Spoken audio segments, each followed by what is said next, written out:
Ребят, самый быстрый. У нас ведущий дает обратный отсчет. Мы должны его услышать. Как вы видите, у нас 3 всего участника. По идее, в одном у нас заезде 4, но пока я вижу, что одного не хватает. Но зато есть велосипед. Видимо, один человек просто струсил, убежал, а велосипед остался. Ничего страшного, я его возьму себе.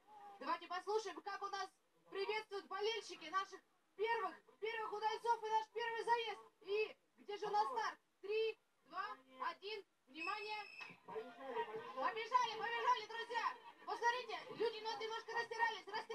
Беги скорее, старт уже дан. Давайте поможем мальчику. Он должен пройти эту гонку. 186 номер, беги, скорее, поможем этому мальчику. Он еще завоюет не один кубок. Обратите внимание на трассу, она достаточно длинная. Мы будем помогать всем. Мы никого не оставим в беде, потому что это Live 78. Это срочный канал, и наши беговые бойцы тоже преодолевают трассу очень быстро. Посмотрите, здесь нужно преодолеть также вот такое небольшое препятствие. Родители пытаются подбадривать своих детей. Обратите внимание на эту молодую маму. У них есть трещотки, у них есть различные способы поддержать своих детишек.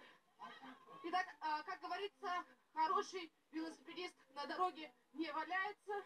А если валяется, то я уверена, он встанет и пойдет дальше. Екатерина, очень хочется словить вас. Это один человек из организаторов мероприятия. Екатерина, скажите, пожалуйста, какую цель вы преследуете, когда создаете такие мероприятия, такие соревнования? Нам бы хотелось создавать семейный праздник, чтобы все семьи приходили к нам, отдыхали, укрепляли семейные связи и, конечно, приобщались к велоспорту. А как вы считаете, я прошу прощения, перебью вас, это все-таки желание детей побеждать, участвовать, даже если они не могут говорить, они все уже хотят двигаться, конечно. Или на желание родителей приобщить своих детей к спорту? Конечно, и то, и другое. Одно без другого невозможно. И родители у нас азартные, и дети пытаются уже с малолетства приобщаться к спортивной настоящей жизни. Конечно, никто их не заставляет, это исключительно желание детей.